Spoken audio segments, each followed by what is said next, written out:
Si le lecteur avait à choisir d'acheter un seul livre sur l'économie, c'est bien On marche sur la dette, vous allez enfin tout comprendre qu'il devrait plébisciter. Qu'on ne se méprenne pas. Derrière son ton insolent et iconoclaste, cet ouvrage révèle en moins de 180 pages ce que bien des traités classiques recouvrent sous un jargon abscon et des considérations fumeuses. On y apprend plein d'informations permettant de démystifier les discours néolibéraux dont on nous rebat les oreilles à longueur de temps. La France se traîne avec 2000 milliards de dettes au point que chaque enfant qui naît doit déjà 30 000 € au titre de la dette publique. Oui, mais le même enfant est aussi nanti d'un patrimoine public de 2500 milliards composé d'écoles, d'universités, d'hôpitaux, de routes, de stades, de théâtres, etc.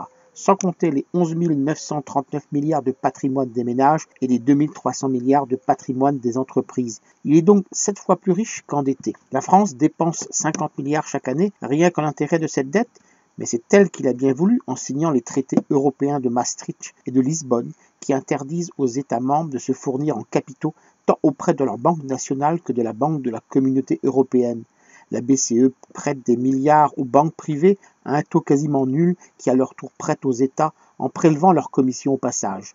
Le chiffre magique de 3% du PIB que ne devrait pas dépasser la dette nationale n'a aucune valeur scientifique. Il a été inventé en juin 1981 par un fonctionnaire de Bercy qui a pensé à la Sainte Trinité. Le gouvernement s'est engagé à diminuer son budget de 50 milliards.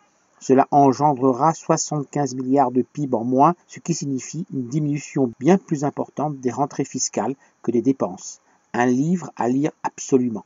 Je vous rappelle le titre de l'ouvrage que je viens de vous présenter, On marche sur la dette, vous allez enfin tout comprendre. Il est signé par Christophe Alévèque et Vincent Glenn et a été publié aux éditions de La Martinière en 2015. Il est vendu 15 €. Vous pouvez retrouver le texte de cette critique dans le numéro 1164 de Lien Social. Il est disponible sur le site du journal www.lien-social.com ou sur mon propre site www.trématin.com.